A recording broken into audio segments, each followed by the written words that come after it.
ग तू शेरनी शिकारी मी भाबडा ससा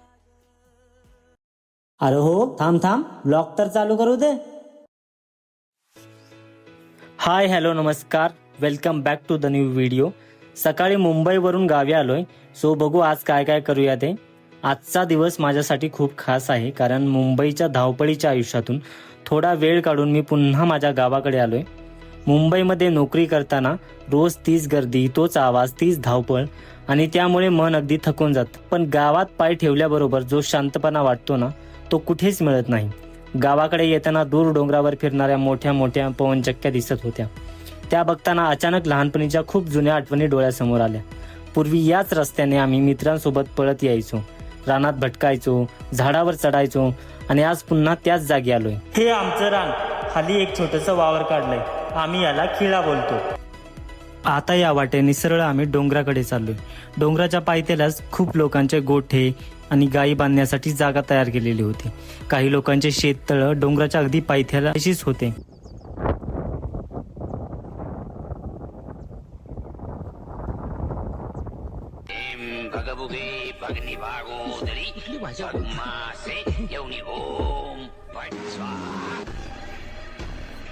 डोंगराच्या अगदी पायथ्याला एक पिंपरणीचं झाड चक्रीवादळाने खाली पडलं होतं. माझी मावस बहीण सुद्धा सुट्टीला गावाकडे आली आहे.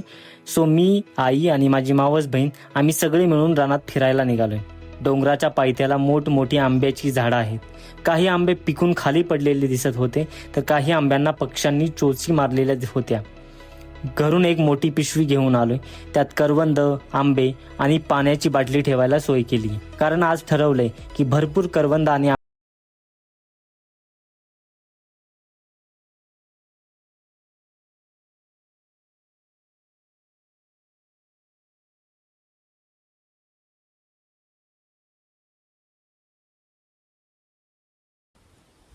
त्यानंतर आम्ही आंबे गोळा करायला सुरुवात केली. जे काही आंबे गोळा केले ते आम्ही पिशवीत ठेवायला सुरुवात केली. आंबे गोळा करण्यासाठी खास आम्ही घरून मोठी पिशवी घेऊन आलो होतो. आता आम्ही डोंगराच्या आतल्या बाजूला चालत आलोय. इथे करवंदाच्या मोठ्या जाळ्या आहेत. सगळे मिळून करवंद शोधत फिरतोय. कुठे काळीभोर करवंद पिकलेली दिसत आहेत, तर कुठे अजून लालसर आहेत. हे बघ शेततळ.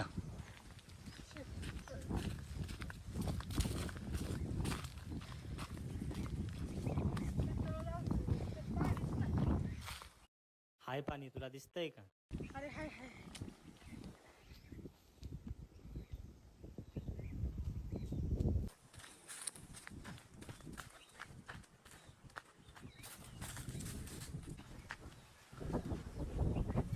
झाड हे करवंद कुठे आहे ते? मी जाणे आहे. मग काय आहे? लिंबाच्या पानावली दिसतं तुला. पानं. खायसाठी आलोय. शो आंबा कसला पिकलाय बघ. शो आंबा सगळ्यात जास्त पिकला. तुला दिसायचं कमी आहे. हो, हायचं हायचं. मी नुसती पानाचं बघते दादा. पडलं असतं की खाली जाऊन बघूया. हवेनं. मस्त पैकी. आम्ही तर रोज असतो ते आमच्या तिथल्या आसपासच्या आंब्यावर. रोज चांगला. कुठं?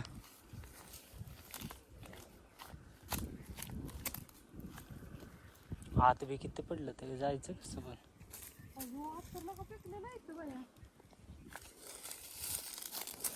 ही बी पिकलेलाच आहे. हे वासले भारी येतं. आज जायला येईल का तुम्हाला? तुला करंट नसतं ना?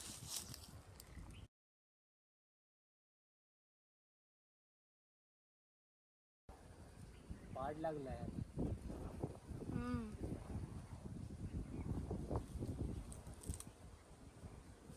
तो पण घेऊ. हा घे.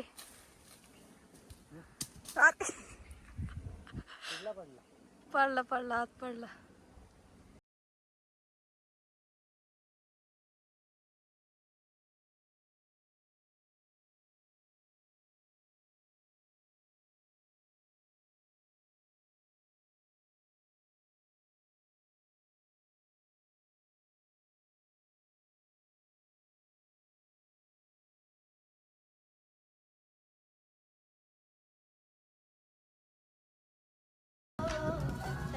बघायला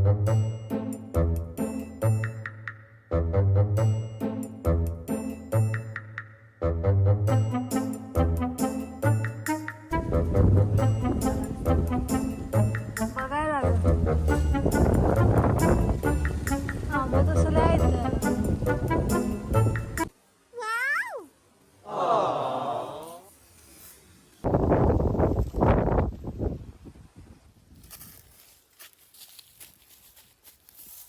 हे जाळ्या गट बसले ते.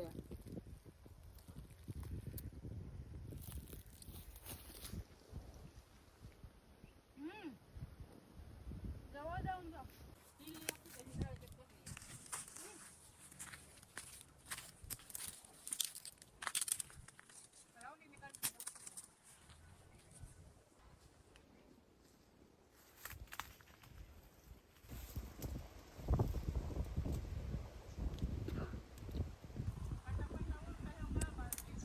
आभाळ निघालं.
गुड शॉट भैया। आता दोन. हाँ ये कर लो पहले.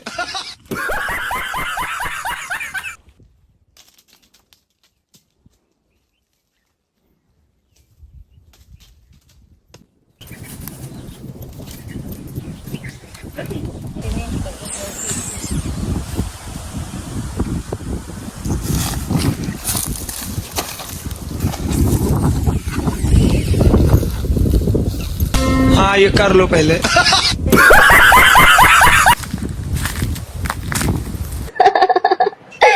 अच्छा जी।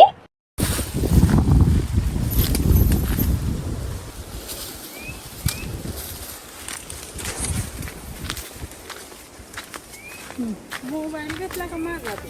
हो हो.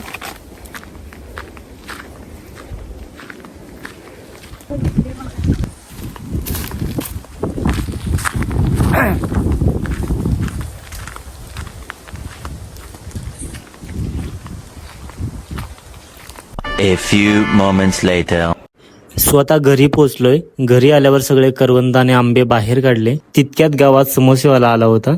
आईने गरमागरम समोसे घेऊन दिले आणि रानातून फिरून आल्यानंतर ते खाण्याची मजाच वेगळी होती.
तुझं नाव काय? हं? पूर्ण नाव काय? पूर्ण नाही त्याला. पप्पाचं नाव काय? अच्छा, सोन्याचा आहेस होय तू.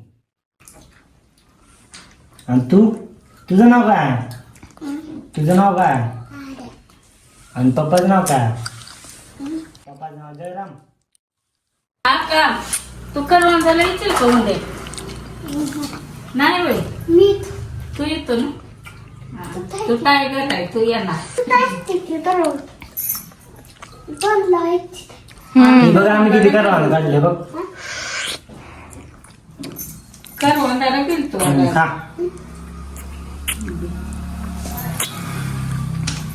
तुला नाही तुला आवडत.